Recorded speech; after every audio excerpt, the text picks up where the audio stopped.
hopefully you're aware at this point that Backyard Dreams is focused on issues related to sexual violence. And we, of course, recognize that this is a very sensitive topic. So if you at any time feel uncomfortable, please feel free to leave. And we're happy to follow up later with any information that you missed via email or another avenue, however you feel comfortable.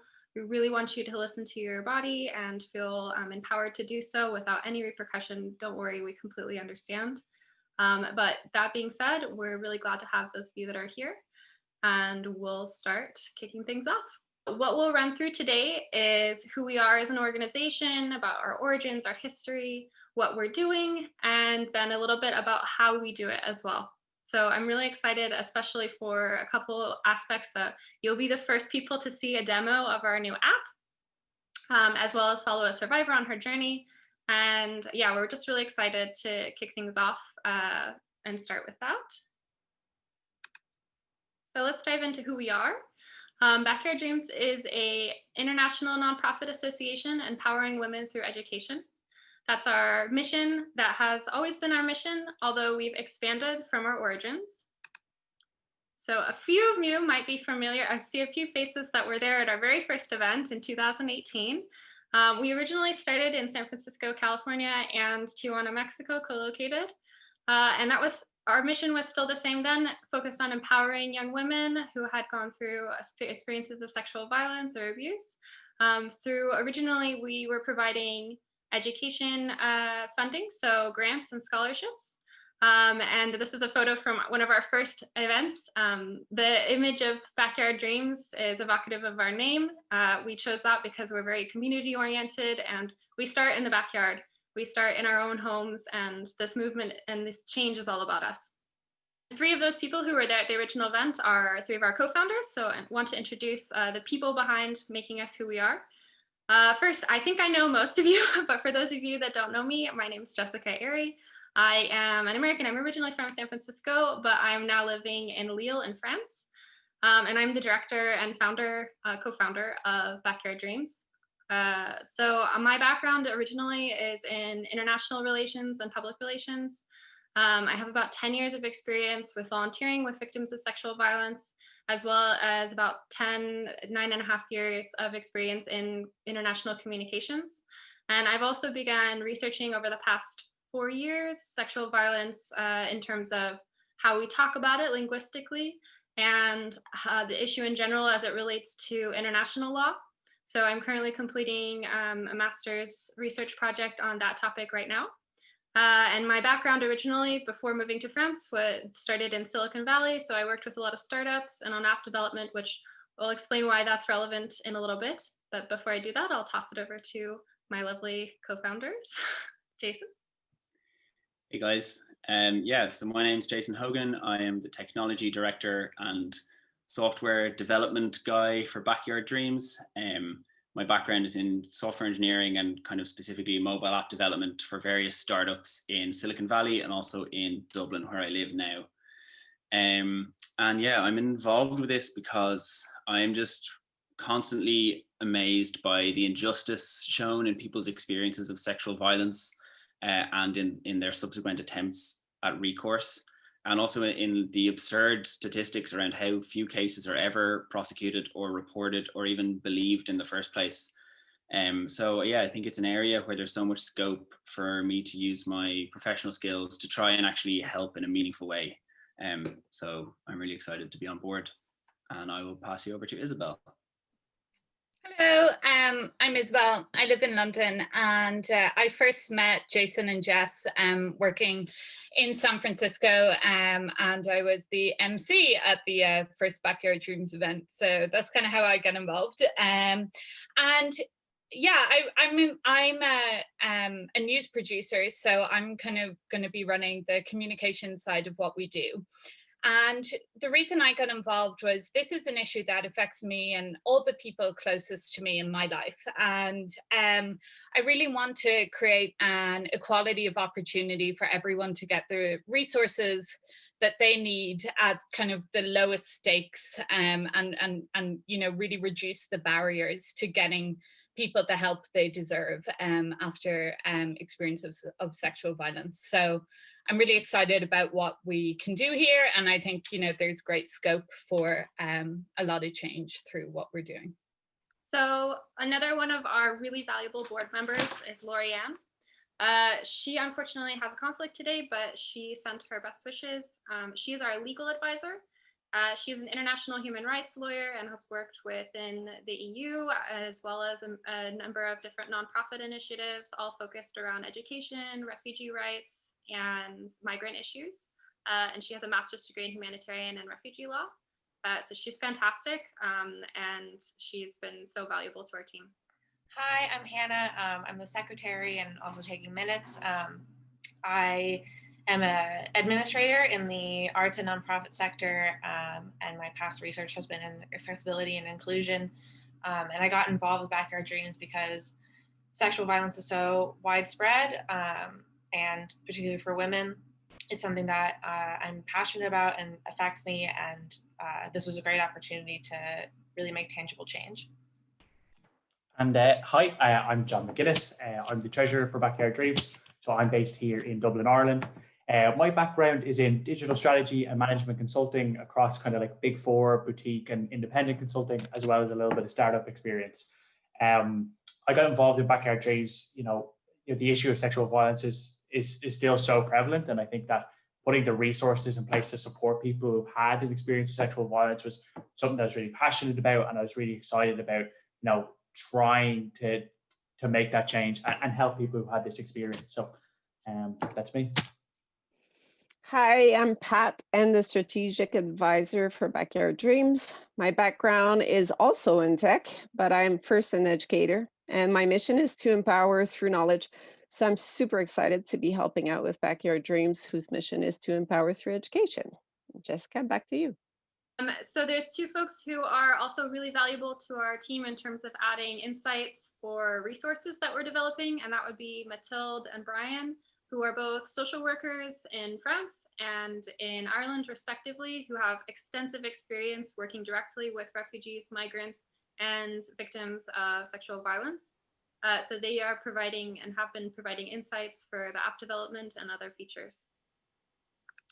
So that's who we are as people. And here's who we are in terms of our priorities and values. So our number one priority at Backyard Dreams is to be empowering to survivors. We want to put agency in their hands and never pressure survivors to behave any particular way. We want to just give them the maximum amount of information and resources to make the best decisions for themselves. As a survivor myself, this was really important and fundamental, that we understand that every survivor has a unique story and experience. And we want to respect and validate that and also honor their emotional journey throughout the whole process. And education is just a fundamental key to being able to unlock what we need as survivors to be able to find freedom and independence and recovery and healing. So that's why that's our other priority, is to have always be focused on giving information, giving accurate and helpful and strategic and informed information as well. And we have 4 strategic programs. So hopefully you saw this in the invite, but the first is the Athena Mobile App, which I'm really excited about. I'm sure you heard from some of our bios that a lot of us come from a tech background, specifically Silicon Valley background. And we're really excited to introduce this app to you and explain a little bit more about that. We'll dive into all 4 of these programs further down in the presentation, but just high level, we'll also be continuing the Grants and Scholarships program that we started with in 2018. And then we're also looking forward to, in the future, unlocking more of this data-driven advocacy campaigning that we're hoping to do. And then also providing free online resources through a media library for survivors. So let's talk about our values. And I'll hand off to Isabel to start us off. Yeah, so as you can see, we put survivors at the core of everything we're doing here. And everything we do has survivors in mind. So we never want to pressure survivors. We never want to advocate a course of action that they're not comfortable with. So all our directives would be with having survivors' best interests in mind, but also, providing them with resources that are really easy to access and validate their experience. So John is going to take you through the next bit. So in terms of being efficiency focused, like I suppose what that means to us is, as you'll have heard previously, like many of us have startup backgrounds or Silicon Valley backgrounds, and it's really that kind of startup model that we want to bring with us. So like a lot of NGOs and government bodies and initiatives are hugely helpful, but they tend to be quite large, kind of slow moving operations. So what really we want to be able to do is bring our experience and create a kind of more agile and kind of lean mentality. So what that kind of means in practice is we want to always be, I suppose, reactive, being able to like nimbly react to things that we encounter and new things that take place, and being able to kind of get like value for money. So making sure that we're always directing our focus and our funding where we see the most impact, and having that kind of efficiency being built into the kind of the core processes of the group. So I'll hand off to Jason, who's going to take us through our next value. Yeah, so our next value is that we are data driven. So I think we all know that data is an extremely powerful tool these days when it comes to both knowing how to produce effective and useful products, and also when it comes to driving policy change. So we plan to lean a lot on research, expert insights, and the best technology available for everything we do. That will hopefully help us to build the best resources we can in the most efficient way possible. We're also passionate about leveraging data to drive policy change and to shed more light on the issue of sexual violence. Any data that we ever gather from users will be treated with the utmost care. We'll only gather data with the explicit consent of users, and it'll be highly secure and anonymized. But any data we do gather, hopefully we'll be able to learn from it, sees patterns over time, and use this data to bring about big picture change for the better. So I'll pass you on to Pat, who's going to tell you about how we are community minded. Yes, our community-minded approach is to fill out that big picture. We want to empower all, not just women or survivors, but also the people in the system supporting them. This is a grassroots effort by and for the community to provide resources and education that are inclusive and holistic. Ultimately, we want to change the systems in place to facilitate reporting, hold the perpetrators accountable, and help end sexual violence for all. And back to you, Jessica. Yeah, so finally, our last but certainly not least important value is that we want to be compassionate. So throughout all of the resources that we provide, we want to make sure that we're using language and building infrastructure that humanizes, dignifies, and validates the survivor experience. Sexual violence inherently is a traumatic experience, so we want to really respect that there are unique journeys and emotional complexities that we might not be able to understand, and always remain human and kind and open-hearted with people. So that's who we are. We'll move now to part 2, but before we kick that off, we want to take a moment to make this a bit interactive and ask you to answer a simple question in our poll. An anonymous poll that should appear on your screen in just a moment here. Okay, wow, so 92% of people attending this meeting either have personally experienced sexual violence or know someone. I think that's really telling, and it also seems consistent in a lot of ways with my personal experience and my research process of interviewing people. All this to say that this is such a prevalent issue. It impacts so many lives, and it's not just people over there, it's our friends and family, and it's the people around us, and it's such a huge issue. So we're going to move now into talking about these issues from a high level, and then also exploring a survivor on her journey before we go to demo the Athena app.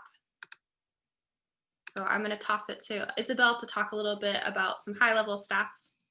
Yeah, it's I think what was driven home by that poll there is that 1 in 3 women experience sexual violence, and in some countries it can be as high as 70%, which is an absolutely staggering statistic.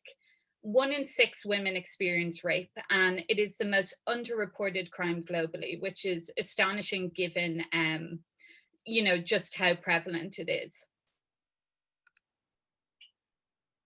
And then in terms of sexual violence, some things that I think will shed some light here.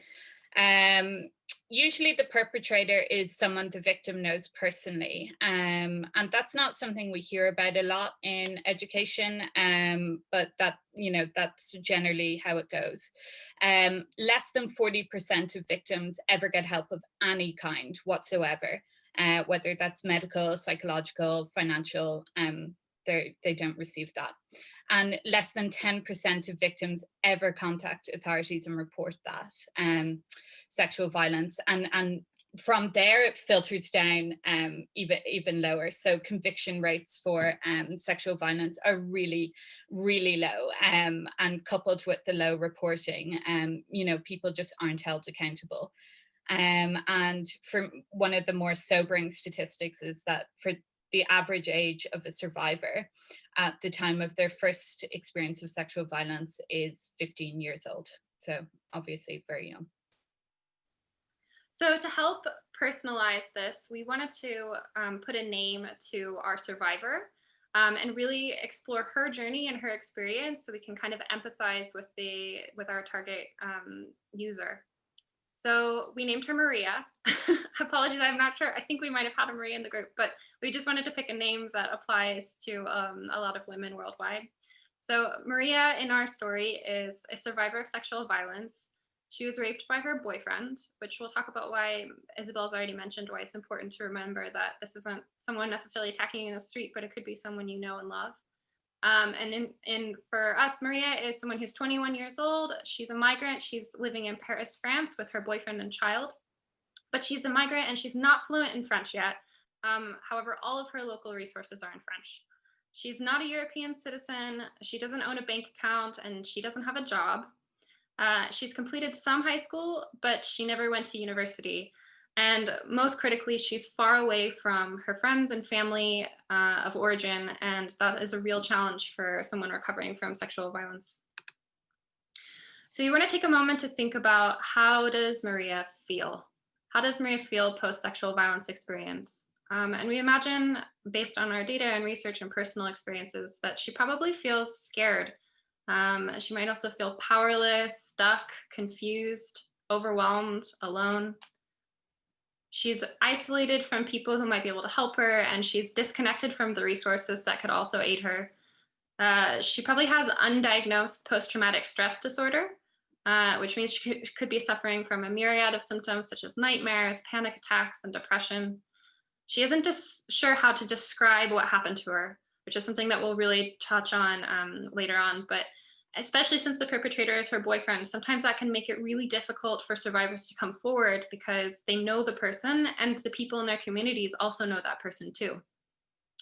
So Maria has a lot of questions. She doesn't know where to look for answers. Maybe she tries Googling it, but a lot of her local resources, all of that information is written in French. And we already said she's not fluent in French because she's a migrant. She just arrived in France. So this is where Maria's coming from. And from there, we'll think about how Backyard Dreams aims to educate and empower Maria. So let's hope that Maria finds out about the Athena Mobile App. So Maria can use the app in her native language to create an attestation in French, and she can bring that report that it automatically generates for her to perhaps her local police officer to explain explicitly what happened to her without having to deal with the language barrier. Or maybe just recounting the experience is re-traumatizing for her. So she has this attestation that she can share with other people to help her learn how to describe what happened to her and get the help that she needs critically. So hopefully Athena, through the matching and localization features, finds her a safe home that will take care of her and her child. And we hope also too that the language in the app helps her feel comfortable and validated, that her experience was real and that this is something that has happened to so many women and is not something that needs to be dismissed or overlooked. So another thing that Maria hopefully benefits from is that she receives a Backyard Dreams grant to cover her expenses so she can go to university and find better work opportunities. And this is really a long-term growth opportunity that we see for her, that education is the fundamental, most empowering tool for women to have. So we hope that this helps her eventually find a way to find her own means for support and become independent. And then for 3, our data-driven advocacy campaigns Perhaps Maria is one of hundreds of migrant women who make use of the app and file a report, and that anonymous tracing is recorded in our app. And then we're able to submit those insights, and they are leveraged by lobbying groups to increase funding for migrant survivor resources in France, because they have that direct information and they have it fast and it's accurate and it's geographically linked. And finally, with the free online resource media library, maybe Maria, coping with her PTSD, she finds some of our trauma-sensitive videos to learn different coping techniques to help her heal at her own pace, in her own way, with whatever works best for her. And maybe she attends a free seminar with a therapist that gives her specific wellness resources that are tailored for victims of sexual violence. So now I'm really excited about this. You are the first people to get an inside look at our Athena app, which Athena is an app providing localized resources for international sexual violence, education, recovery, and recourse. We'll do a demo in just a second, but just to highlight that we really wanted to be inclusive of migrants, as we've been talking about, their intersectional needs and vulnerability. And the app will be always free, completely ad-free as well, and anonymous and safe. We're going to really prioritize privacy and security, and it will be available for download via iOS and Android devices. So Jason is going to take the floor here, and he's going to walk you through a demo version of the app. So not at all a real version yet, but just an early stages idea of what this app will be able to do. Cool. So this is Athena. We have a little video demo here. As Jess said, it's very much an initial prototype version, but hopefully you'll get the idea of what we're trying to do. So this is the home screen, and it shows the four kind of main features in the app, which are in the bottom tab, but we also put them as tiles here as part of our motivation to kind of make the app as safe and familiar for users as possible. So just making it really clear what these icons mean. So someone like Maria who comes in can be sure of what she's clicking on and feels very comfortable navigating around the app. You can see down the bottom there, it shows that the current country is set to France. The current language is set to English. Those are things Maria could have come in and set herself. If she wants to change that, you can go into settings, say, okay, I'm now in a different country. We'll leave it at France for now because that's where Maria is. So the app kind of, your language and your country underpin everything. So now if we start with the reporting tool, kind of the main tool within the app, the first page of it is just some intro text. Again, with all text in the app, very much aimed at being affirming and validating and safe for the user. So explaining, we're not going to do anything with this. This is totally anonymous. We're not going to publish it. We're not going to put it online or share it with anybody. And even if you don't want to do anything right now, it can be helpful to record what happened to you while the details are fresh in your memory, and just, yeah, kind of explaining that this tool helps to generate some kind of record that you can do whatever you want with. So when we click start new report, the first thing we get again is a pop-up affirming and validating someone like Maria to say, remember, you know, you can stop this if it's triggering or you get uncomfortable, and no matter what, your experience is valid. So the reporting tool works by piecing together these questions that make it really easy for someone like Maria to just give yes, no, I don't know, just tick these boxes for answers, which takes a lot of the burden off, you know, compared to giving someone just an empty page to write what happened to them.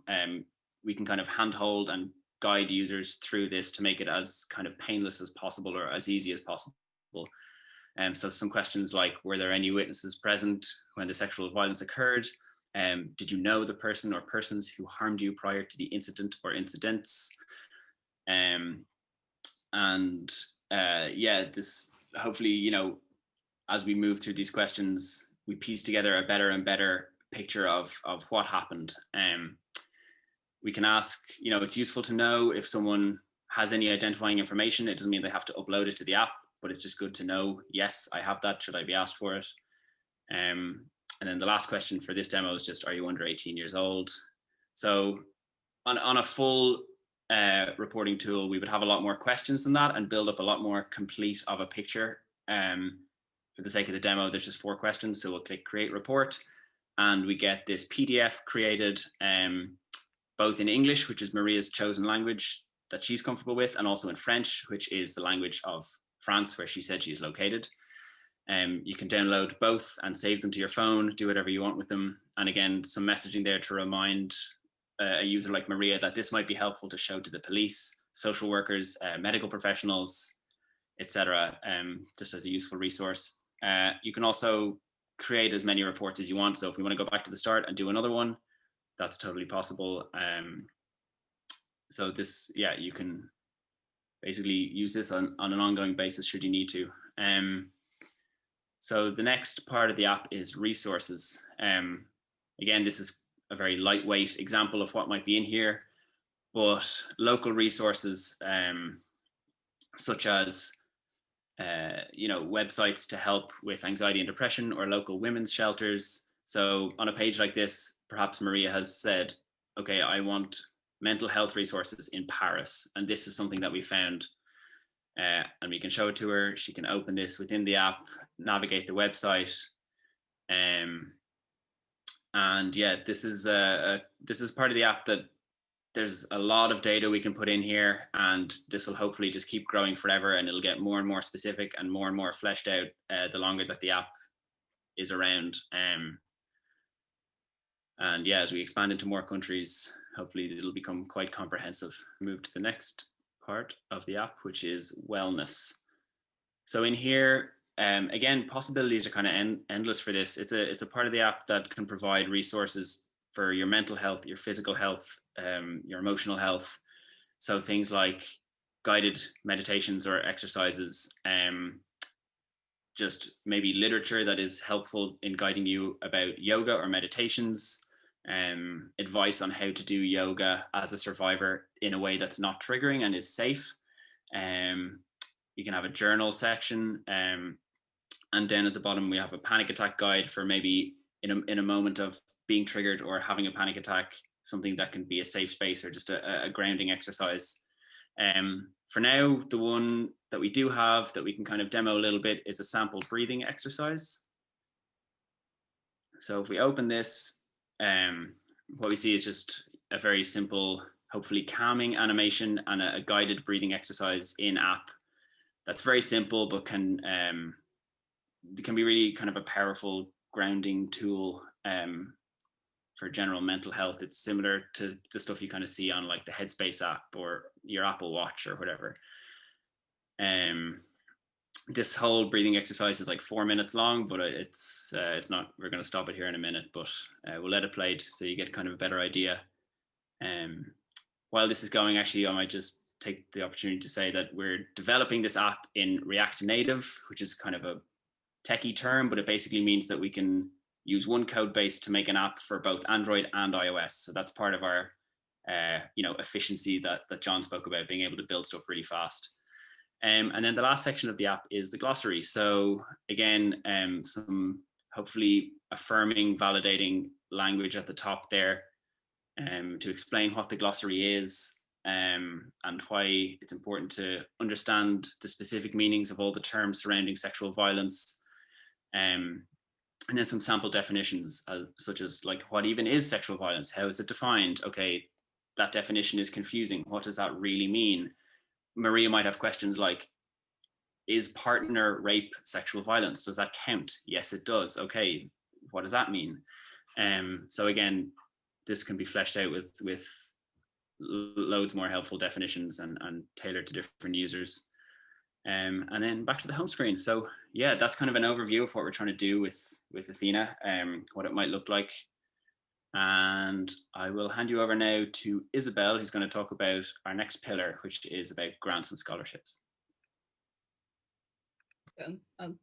Okay, yes, so as we touched on earlier, Backyard Dreams started in order to provide scholarships for young women in Mexico. And we're hoping to continue that work because it's really at the core of everything we do. So we'd hope that these, it could be something as simple but as powerful as a one-off cash grant, or we could, fund scholarships, or the possibilities are endless here, but it's all really about putting survivors back in charge of their own lives and giving them the opportunity to, overcome what's happened to them and, progress and live full lives. So. Hi, so in terms of online resources, so this is like like a library of resources that we want to be available both within the app and on desktop, and translated into the local languages that we are operating in. And you'll hear more about the kind of schedule of language translation later on. But you'll have seen some of the stuff just in the demo you just saw that Jason brought you through. And I want to bring you through kind of everything that we're thinking about. But in terms of kind of high level, like, ideas that we have for content that we want to be available for people, things like the breathing tool, like meditation. So kind of like self-help tools that we feel like can help survivors, manage and meet their emotional needs kind of in their day-to-day life and help them kind of, take charge of that themselves. Other things that we're thinking about are resources to help them to kind of make informed decisions about what they want to do in the aftermath of their experience of sexual violence. So things like articles from experts like police officers, social workers, lawyers, and testimonials about what the reporting process looks like, and what takes place after that. And that's really to kind of make sure that we are helping survivors, regardless of the decisions that they do make, that they're able to make informed decisions. And then, finally, like some of the things that we want to think about are resources to help people feel kind of like less alone in their experience. So, maybe testimonials from other survivors and community events, online or in person in better times, and that people can go to if they wish, meet other users of the app, meet other people like them who've experienced similar things to them, and let them know that they're not alone and there's a community of people out there who understand what happened to them, want to support them, and kind of bring that together. So that's just a brief overview of some of the online resources. And again, we want these to be available in kind of all the languages we're operating in. So I'll hand over for our last pillar now. You go.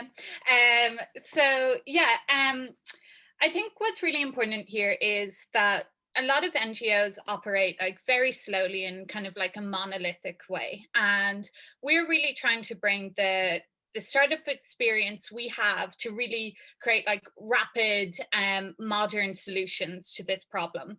And in keeping with that, we really want to make sure that the anonymous data that we collect informs the best policy and practices, because although a lot of policies globally against sexual violence are full of good intent, they actually don't protect survivors adequately and make put up real barriers to justice. So what we hope to do is use the data that we collect to speak to lobbyists, change makers, and lawmakers to get the best, most productive and effective policies in place in, all around the world. Awesome. Okay, so we're almost to the end here, but we just want to guide you through a little bit of a high-level look at our 5-year plan and some of the business elements. This is probably the least interesting part for some of us, but also necessary in terms of organization. That being said, we're just going to give an overview, and if you have more interest in seeing the nuts and bolts behind the research and how we're planning and structuring, we'll be happy to send you a copy of our plans. But so just very high level, we are looking at kind of a 5-year timeline at this point.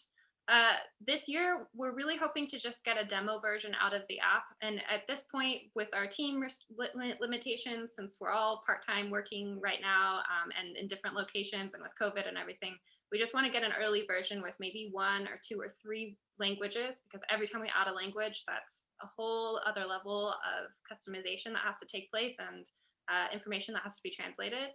And we're really going to use that to try and build these strategic partnerships, work on fundraising so that we can hire more people to work either part-time or full-time, and pay for other fees that will be needed to develop these resources within the EU. And then from 2022 to 2024, we're really going to focus on building up the databases, customizing the features, adding more languages. By 2024, we hope to have all of the top EU languages and EU countries incorporated into the app. Of course, the long-term goal after 5 years or so, we're hoping to eventually go more global and to incorporate every country in the world. But of course, every time we add another layer, a new country, a new language, that's going to take time to make sure that we are always keeping our resources quality, accurate, and accessible, and of course incorporated with all of our values. And then in the future, as Isabel has mentioned a few times, we really hope that this can be used for advocacy, and we'll kind of pivot to focus still on maintaining the resources that we have and making sure those are up to date, but starting to empower and enable our voices to be able to change policies and influence awareness just in general, not even just in survivor communities, but in the media and elsewhere, so that people are aware and can start working on preventative policies as well. And then Jason's going to talk us through Athena timeline. Yeah, so this is pretty similar to the general timeline for Backyard Dreams. But as Jess said, this year we'd love to get some kind of initial demo version of the app out there. Probably not hugely useful, but more of a proof of concept, something we can use for fundraising and so on. So then over the next 3 years, it'll be a case of just expanding the capabilities of the app, expanding how much data we have, what it can do, but always with a focus on quality. So not trying to ramp up too fast, but making sure that all the resources that are in there are up to date, high quality, highly relevant. And yeah, by 2024, hopefully the app will be out there being used by people in a variety of languages in many countries. And then, yeah, in 2025, expanding outside Europe, continuing the same model of expanding with quality in mind. And then after that, I suppose we'll want to be in a place where we have several years of anonymized data gathered at that point, and where we can start to have enough data that it's meaningful and that we can start to see trends and valuable statistics out of that, and use that data to both improve future iterations of the app and make it hopefully more and more helpful and useful and more of a powerful tool, and also to influence policy and drive for more kind of structural change. Great.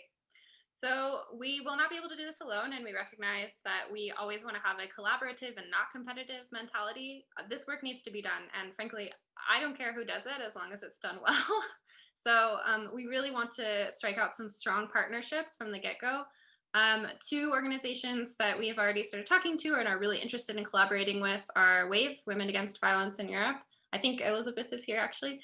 But this is a really important organization because they are the largest nonprofit entity network in Europe, connecting a number of different types of organizations throughout Europe together that help women and combat violence. Obviously, that's inclusive of sexual violence. So we'd really like to partner with them. And then we're already also have a word of mouth agreement with the University of Lille, who is, of course, overseeing my personal research that I'm doing on the topic, and also has a number of master's degree students and doctorate students who are potentially going to be able to do some of the nuanced translations for us for the app for free labor. And then we've listed some other kind of pie in the sky target partners that we would like to collaborate with eventually, but the list is endless, and we hope that, in fact, you add to it, those of you who are here. And then in terms of business plan, again, this is not a very high, this is just a very high level look. But just 2 things we wanted to know about market research. One, we've done some market research already, and the overwhelming consensus is that there aren't solutions like this that currently exist, which is just tragic and devastating because this should be a competitive market, frankly. There's a huge audience, there's a huge need, and we're going to start chipping away at our chunk of it and expand as soon as we can. But yeah, there are some apps that are similar that maybe do one aspect, but certainly not one that sits on top with this translation feature that is accessible and that is inclusive of migrants and their intersectional vulnerability. But our market size will definitely continue increasing, obviously, as our 5-year plan laid out, that as we continue growing into new countries and into new languages, that will continue growing. So we'll continue doing research to making sure that we're prioritizing survivors through qualitative and quantitative data that we gather. So in terms of the funding model then, as you can see there, it's really key to us that the burden of funding is never placed on survivors. So we never want cost or financial reasons ever to be a reason that someone can't access the app or any of the resources that we have available. So what that does mean then is that our plan is to be funded primarily by donation. So on the large side, that's kind of institutional and corporate funders, and then on the smaller end, kind of annual subscriptions for members, and then board members as well. And I suppose in line with our kind of efficiency focus and kind of startup mentality, we want to kind of offset costs wherever we can. So if we can get pro bono labor, people volunteering their time and partnerships, and that's something we really want to focus on. And then I suppose in terms of enabling the funding model and what's the focus for in the immediate future is my focus is going to be setting up on like the right governance structure and the procedures in place to make sure that this is scalable and that we're kind of meeting the demands and the expectations of corporate and institutional funders going forward. So I'll hand back to Jess now. Awesome, thanks, John. So wanted your help. We are so glad you're here. And if any of this has been interesting to you, and you are interested in volunteering, come on board. We would love to have you. Even if it's just for a short period of time, maybe you're really busy right now, but during the summer you could help out. We're pretty flexible and we're at pretty early stages at this point that we can probably find a place no matter what your skills or talent or passions are. We're particularly looking for advisors right now in terms of recruiting. And then in the future, we'll also be looking for summer interns as well as donors and partners as we kick off our fundraising. But Hannah is going to share, or if you haven't yet submitted your email address into the form, that's how we're going to follow up with a survey to ask you about your feedback, which we really, really would love to have. We're so thankful to have you here for our first kickoff meeting. And we hope that you've found it at least interesting. But we'd love to know your thoughts, negative, positive, let us have it. Please, if you can, fill out, it's just a quick 3-question feedback survey to let us know what you thought about this presentation, about Backyard Dreams as a whole. But in general, thank you so much for being here today. It was such a pleasure to have you. The feedback we've already received is great, and we really hope to have more feedback via that form if you could fill that out for us. And we hope that you can be on board. This is something that we want to do together with the community, with you, and not by ourselves. So you're essential to this, and if only for the support, it feels really great to be able to share what we've been working on and where we're going in the future. So thank you. So now, thank you so much for your attention. We're gonna feel free to unmute yourselves now one at a time, perhaps, and we'll move into question and answer. So if you have any questions or comments, go ahead and just raise your hand or start chiming in. Hi, I'm Katie Kaufman, and I am based in Santiago, Chile. Hello, Jessica. How are you? So happy you're here. I'm thrilled to be here. It was a wonderful presentation. Thank you so, so much. And I see a couple of other familiar faces. So those of you who know me know that I always have a question. For those that don't, I'm a conference interpreter, and I look forward to helping to work on the language part in my free time as well. I work primarily in Spanish. My question is this, and I don't know if it's something that you've given a lot of thought to, but if I put myself in the position of being someone who is a victim, how would I know that the app exists if it's a fairly new experience for me? And my second question is, what precautions are you considering putting in place? Obviously, I would be concerned that if my intimate partner is the abuser, if he sees the app on my phone, then that might lead to additional violence. If I could find out about it, then I'm going to assume that he could too. So I was wondering if you'd given any consideration to either of those 2 points. Yes. Wow, great questions. I'm going to start with some thoughts, and then I'm going to toss to Isabel, who is our comms director, who's going to talk a little bit about our public relations objectives. In terms of getting the app into people's hands, we're going to have to really do a lot of research into where that information is coming from. One thing that has been brought up early is, particularly with refugees and migrants, it is really hard to get access to them. So that's just going to be a challenge, and we're owning up to that, but that's going to be something we're going to have to really dig into research on. But we have started thinking about it. And then in terms of other avenues, we've definitely thought of looking at doing a full front media campaign to try and get information out through word of mouth advertising, grassroots, public relations with media, and also partnerships with universities, with other entities where you might find out about that. Isabel, do you want to chime in maybe with some insights? Yeah, so thank you for your question. So we're really hoping, our communication strategy is 2-pronged. First of all, it's to get the app and the resources into the hands of survivors. So we'll be doing that, through traditional media methods, but also we'll be working with a lot of nonprofits and partner organizations who will be aware of this resource and can pass it on to survivors. And in terms of kind of the safety of the app, one thing we're hoping will be incorporated will be kind of a fast exit button. So I most good practice for charities of our type, like Women's Aid or whatever, there's a quick exit button that will bring you back to like a blank Google homepage. But we've also taken steps to make sure like the logo of the app is very, like it could be anything, it's very anonymous. And as we've been saying, we're very survivor focused, and we want to ensure that the safety of users is top of mind. So we'd also welcome any suggestions or recommendations to that end as well. I see Jess Lewis has her hand up. Jess, would you like to? Hello, I'm a little messy at the moment, so I don't have my video on, but thank you for inviting us all to this amazing presentation. I'm so stoked for this whole project and grateful that all of you lovely humans are kind of pioneering it. It's a really important, awesome thing, and I'm grateful to be witnessing it. I can't remember if it was covered. I'm curious, number one, where the name Athena came from. I know you guys probably covered that, but I think we may have missed it. And then number two, I think maybe Jason was talking about this. I'm curious kind of like when the 22, 23, 24, 25 comes around, and kind of talking about collecting data so as to kind of better be able to find trends and figure out, how we can generally make the app better. I'm curious, like, how does that kind of work in this context when there is, I guess, other data available? Like, how necessarily I'm curious kind of like how you guys collecting data will be, I guess, context specific to this app and how it's used versus data that's already available, if that makes sense. Or is it maybe something that's going to kind of be more specific to this app and the users, if that makes sense? Yeah, two great questions also. I'll take the first one. We didn't mention it.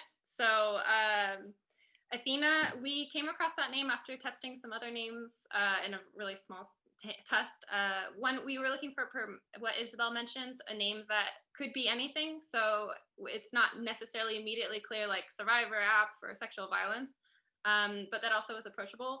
And then symbolically, just Athena is traditionally a goddess of wisdom and also a warrior. So we kind of felt like she embodied that ideology of like information and education, as well as strength and power.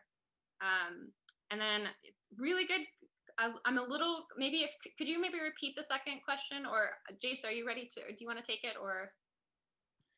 Yeah, I can speak to it at least to a certain extent. I think in terms of using survivor data and the context we do that in, like we said, like Jess said, there aren't a whole lot of other apps really doing this. So, and I think there's also very little data about sexual violence trends in this way.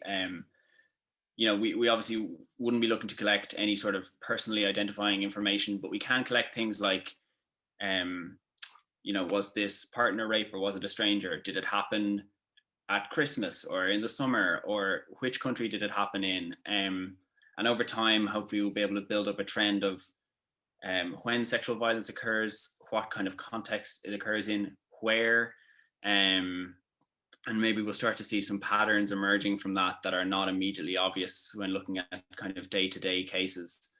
How that makes us unique from other data sources. Like I said, I don't think there's a ton of data like that out there. If there is, then that's great. There's no harm having more. But yeah, we'll keep an eye on that and try to always make sure our data is helpful and relevant and link in with other data sources where we can. I hope that answered your question. Yeah, I think so. I think I'm learning a lot too, about like what data is available and where it comes from and those sorts of things. And I think, we're all kind of, as we move into more like data driven and app driven world and how we want to maintain safety and privacy while also collecting it, and kind of like, I think as I was listening to that portion of the presentation, being like, oh, like I'm curious, I guess just as I'm learning more about, how data is collected and then how it's kept anonymous, while maybe there's more of a private context through this app versus maybe a more of a public context through any other sort of research, is maybe that what I'm gathering from how this operates versus like more of a public, just research driven project about sexual violence.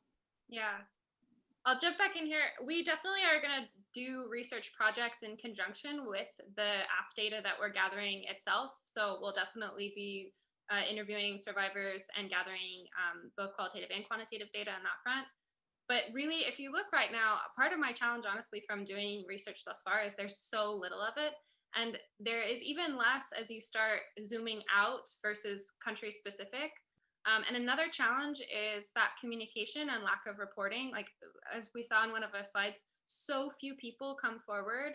And then country by country, the way that we describe sexual violence is not always consistent. One, I'll give a very brief specific example about this issue with language discrepancies. Brian, one of our advisors, was working with a sexual violence survivor who was a refugee coming to Ireland from Somalia. And she had been a victim of partner rape, but she didn't know that that was considered rape. So when she entered, she did some type of intake interview and didn't check that she was a victim of sexual violence, because in the context she was raised in, that didn't exist. They didn't even have a word for it in her native language. So there really is a big gap in terms of education and understanding in language, as well as research as it's coming in. And that's something that we're hoping long-term to help remedy with the way that Athena is built and structured. Jessica, so good to see you, and kudos to you and all of you for a great presentation and good work that you're doing. I'm wondering, so as you go into fundraising, do you have a target for like a budget in terms of both what goes to help people and what, is operational expense? Because I mean, I think that's one thing often look at when we look at nonprofits, and I'm wondering, do you guys have goals for that established? We have very early conversations about it, and not as much of it. It's a great question, and it's something that we're going to be thinking about more as we continue building out. John, interrupt me if you want to chime in here. What our values are that we want to stay as streamlined as possible. So we really want to be focused on providing resources directly to survivors as much as possible. I think as we're fundraising, we're going to try and fundraise differentially between our grants and scholarships program, also as well as what we need for the app. As we go through different phases of development, the funding needs will also be different and progress. So to answer your question, that is a work in progress, and it's a good question, and we need to think about it more. John, I don't know if you have anything you want to add as treasurer. I know it's something that we have barely touched on so far. No, but I think you've addressed it really well. And I think partially it's going to depend on, like, if you look at the timeline of app development and that kind of stuff, there are definitely going to be times where that is more resource intensive from a financial side. So it's definitely going to be something, we need to bear in mind, is that we need to be forecasting like pretty tightly, the development of the app, when that becomes like financially expensive versus when it's going to transition to translation services as the primary expense, versus kind of the educational side of things. So it is a really good question, and I think it's definitely something myself and Jess are gonna talk about more. But no, thanks for the question. Yeah, I think also just to add, the value of efficiency means that this is a huge issue, and there are so many people that have need, and obviously we're not going to be able to meet even a significant portion of the need, unfortunately. So we will strive as much as possible to keep efficiency in mind in terms of impact, like what is going to have the most impact long term, how is this what's going to be more effective, and put the survivor experience first.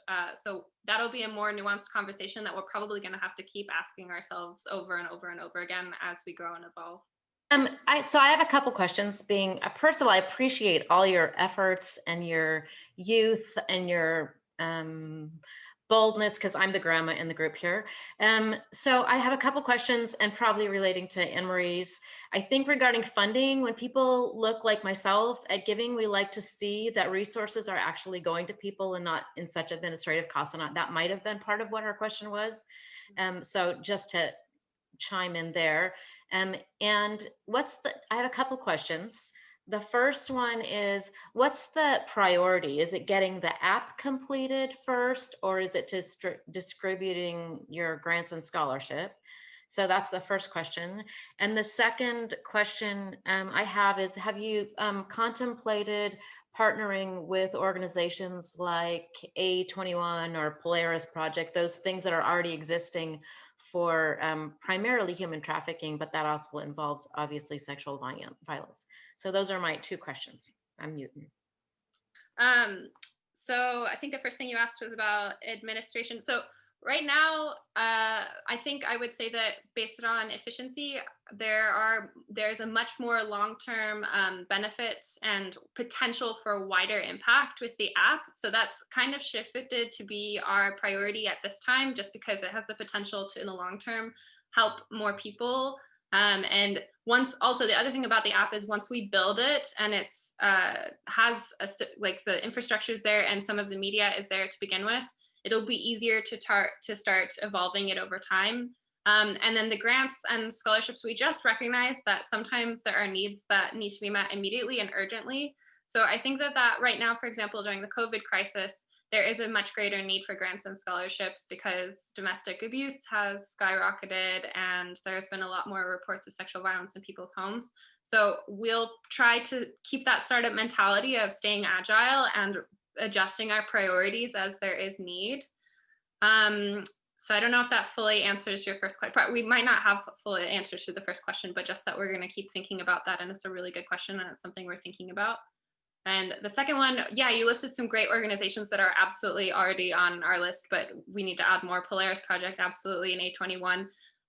Human trafficking is completely tied in and tangential with sexual violence and migrant issues, of course. So we absolutely don't want to be reinventing the wheel, and we want to collaborate as much as possible with organizations that are already doing great work. One aspect of that is that we want to have their content in our media libraries. We want to interview them. We want to get their insights. We want to see if we can incorporate their offerings. I know Thorn is one that I am really passionate about that works with children specifically, to see if we can incorporate and share technology. We're not going to be, greedy or possessive with our content either as we develop it. We're going to try and share that as much as possible. Everyone on my team right now is working pro bono. That may change, probably will change in the future as we hopefully eventually will have some of us go full-time or hire full-time staff. But right now we're just really focused on having 100% of the funds go directly to survivors and their needs. I just want to ask one quick question. And first, this is absolutely fantastic and really inspiring. So thank you guys for all the work you have done and all the work I'm sure you'll continue to do. But I'm just wondering, maybe this will be beneficial for future presentations, and that's why I just sort of waited till the end. But I'm wondering, your solution is fantastic and it's a really good idea, but I'm just wondering, if you're saying there's a lack of research done in this area, what is informing that this is a solution to why so few people actually report their sexual abuse? That's a really good question. We have done, me personally, I have been doing research on this in my academic career for the past few years, but there is some research that exists. It's just, I think, a drop in the bucket compared to what should exist. So we have been looking at a lot of reports. The WAVE report that Elizabeth puts out is a great resource that I've used. Also the UN and all their various agencies put out a lot of reports that we've reviewed. And then there's other organizations that are regularly submitting analyses to answer that question, why reporting is so low. I think we could probably spend a whole other presentation talking about that issue, and it's very complex and nuanced. A lot of it has to do with stigma and also safety issues and awareness and education. We pointed out earlier that there are some people that most, I would say, victims don't know completely how to describe their experience. And a lot of them also generally don't know that they have had a sexual violence experience, perhaps until a while later, because consent is not something that is clearly in every education portfolio in every country, everywhere. And even in cases where it is, there still is such a conflict between the general knowledge and understanding of what that word means, what does sexual violence mean, what does consent mean, that there's just such a chasm of understanding of that. And I would also say that each country specifically is going to have a very different profile in terms of what that looks like. So yeah, we could take a long time to talk about why there is that big gap between the estimated. The numbers from the slides that Isabel was speaking about are generally taken from a few reports from the UN, from the UNCHR that they published a few years ago talking about the nature of sexual violence and current data. There's also a lot of insights that we've gathered from RAIN, although most of those tend to be specific to the US. And we're happy to pass on the sources for those stats as well if you're curious to see where they came from. But yeah, we will definitely be taking the research portion of this whole process very seriously. I don't know if anyone else wants to add on that.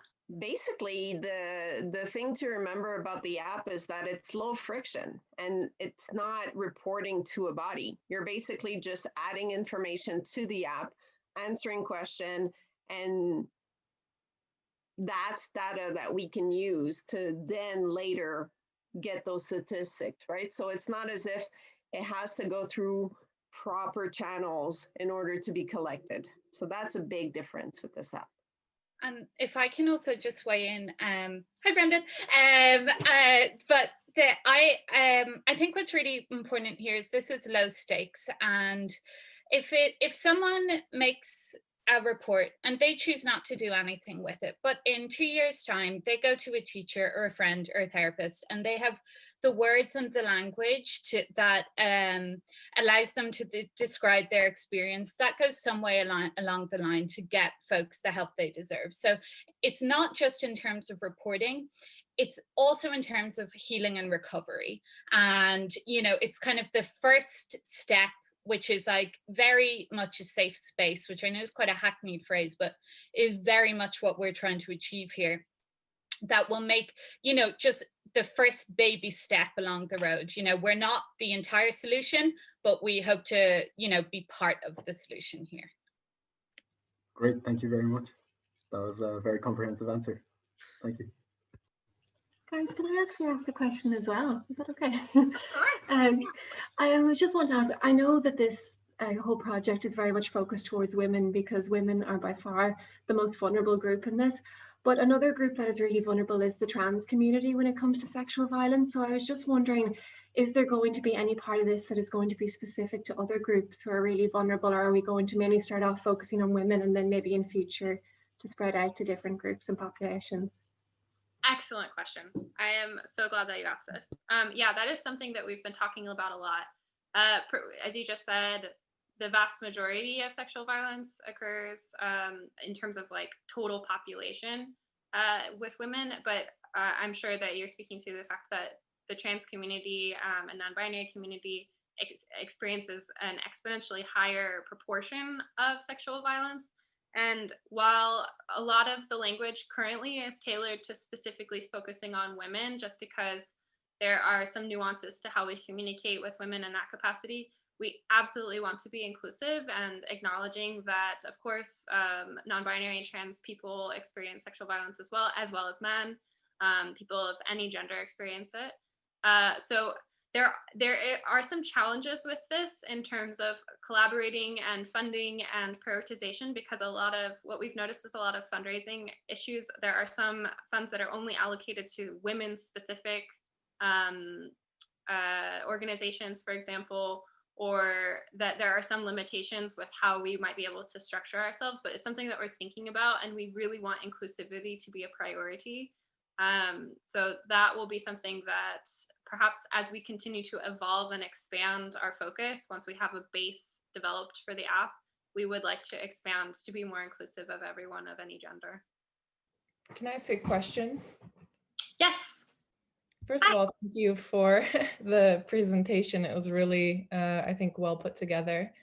I also, in terms of funding, I'm kind of, I see it split into kind of the two categories as the previous people asking questions had in terms of the grants and also the app. And I'm wondering, just because of in our experience from seeing which organizations tend to receive funding, and especially in terms of like COVID relief funding, which in terms of how long this lockdown lasts, I don't know if your app would or the organization would maybe be eligible for something like that, but they're often looking for examples of how specific women have been helped. And I'm wondering if through the app, I'm kind of trying to visualize how it works exactly. Is it, it seems like it's a resource for many things, but is it primarily women can, I'll say what I see it like what I imagine it to be so far from what you've explained. You can correct me where I'm wrong. I imagine that women can, or whoever wants to, obviously we just talked about trans rights, anyone who identifies with any gender, but anyone using the app would be able to search for resources without entering in data about themselves or answering this sort of survey, or they could answer the survey to provide information if they want to voluntarily. I also see another side of it as being able to find resources for something that happened quite some time ago, or maybe more immediate emergency services, but I am not sure about that last part. And then I also was wondering, yeah, just in terms of collecting data on how many women were actually supported by the app, are you going to be able to collect that information just in terms of like over time to be able to see the effectiveness of it and how you can show that? Because yeah, unfortunately, even if people are being helped by that, it's still helpful to be able to show those numbers to funders to be able to say we're helping this many people. Yeah, I can speak to that maybe. Thank you for the input. That's really great questions. And in terms of your how you see the app, I think you're dead right. It's kind of all of the above, ideally. Yeah, it can definitely be an app that a user can just use it for the resource library without having to fill out a report or put in any information about themselves. We want it to be as low barrier as possible. But then if they do want to fill out a report, like we said, the data we want to use, like kind of statistically, would be very much anonymous, but we would still ask for the explicit consent of any user that they would be okay with their anonymous data being gathered. And if they're not okay with it, we won't gather it, and they can still use the tool without us gathering any of their data. And yeah, we would love it to be a space where people can go to record something that happened a long time ago, as well as a space where people can come if something just happened and they need a safe space, or it's kind of a more immediate term. Yeah, it's obviously kind of, those are two quite different scenarios, but we'd love to do our best to cater to both as much as we can.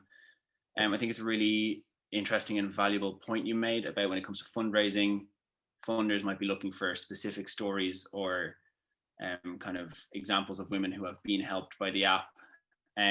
And that, I suppose, would become quite a sensitive topic for us of, okay, are there users that we might ask, would they consent to being non-anonymously kind of identified as a use case of someone that used the app? And that's really tricky. I mean, it would be so powerful to have something like that, but as we said, we're so survivor centric that really the safety and comfort level of the survivors is by far the bigger priority. Yeah, just to interject, I think it could still be anonymous. Okay. To have like, did the app help you in solving your like needs, or was it something that you still had to search elsewhere, if that makes sense? Okay, yeah, thank you for clarifying. Yeah, that totally makes sense. Yeah, in that case, yeah, I would hope that we can definitely gather data like that can be, yeah, really useful and kind of tell those powerful stories of people that were helped by the app. Yeah, I think hopefully that answers your question. It could be something as simple as an exit survey, Jason, where we ask them, did you use the reporting tool? Did you file a report with local authorities? Was there any prosecution following, right? And yeah, that kind of stuff. Yeah, exactly. Yeah. I have a question. Well, first of all, thank you so much for the presentation and this project. Like, it seems amazing. I was just wondering, for especially migrant women, have you taken into account that maybe some of them can't read the resources? I'm kind of thinking maybe, I don't know, this might be a little bit specific, but like adding more video, or so they can relate more in their language, or yeah, so. That's a great thought. I'm going to be honest, I hadn't thought of that. I don't know if anyone else on the team wants to respond, but I just think it's a really good idea. And we're taking notes. Yeah, definitely. I will say, like, yeah, it's a great point, and I know the demo we showed was very text heavy. All of the resources and stuff all pretty much relied on reading text on the screen. I think we definitely do want to have like video, audio, like resources, and also like in the the wellness stuff, like a guided meditation that is auditory instead of reading on the screen. But yeah, it is also something that we have not thought about enough when it comes to accessibility for users who can't read, just in general around the app. So thank you for bringing that up. That's going to be something we'll definitely take on board. I know she's taking minutes, but Hannah is also probably our expert in accessibility and inclusivity, and we're definitely going to be having a lot of conversations about how we can make that a priority, because we definitely want it to be inclusive and accessible. There's lots of ways where the text that we offer on the app can be made accessible. There's lots of researchers who are currently working on fonts that are more legible for people with visual impairments and dyslexia. You might notice that a lot of websites now offer low contrast versions, which is something that we could add on as well, where you click a button and a low contrast version of the app or the site is up. So this is all stuff that like we're working on and talking about, and will be part of expanding the app and the website and all that. Oh, I love this presentation so much. So good, you guys. Oh, it's just like brought me, I just am so proud of all of you and so excited, and I love the 5-year plan, and yeah, I just want to support and help you guys however possible. I do have a question about, like, it does seem like there's a lot of clarity needed around, like the Athena track versus the like grants and scholarships track, because it seems like in some ways those are two different initiatives at the same time. And like the Athena one over time will become more robust and more powerful and more helpful too. But with the grants and scholarships, like the kickoff Backyard Dreams from 2 years ago started with $26,000 that was given to support, I think it was 10 or 8, or I don't know exactly how many survivors. But I just, I'd love to hear like what the progress there has been with the money that was given to them, and then just also how you imagine just like the grants and scholarship piece unfolding further. Great, yay, thanks. And Chloe was very instrumental in our original 2018 launch. Literally. So, yes.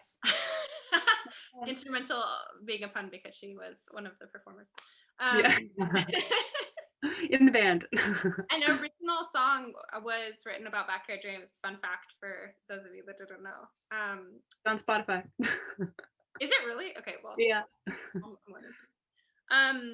To answer your question about that, that's come up a lot. I'm notating that the 2 priorities will need to clarify that for future presentations. So really helpful feedback. In terms of catching up on what's happened, it was 10 scholarships that cover about a semester each. And because they were set aside in particular at that time for girls at that specific orphanage that we were working with, those girls, if you remember, we were waiting until they were aging out to be 18 for them to pursue that. So that those scholarships are set aside for them. And most of them right now are 16 and 17. So they'll start being paid directly to their tuition costs, as we had it structured in the original grant, through our partner organization, ICF, which is based in San Diego.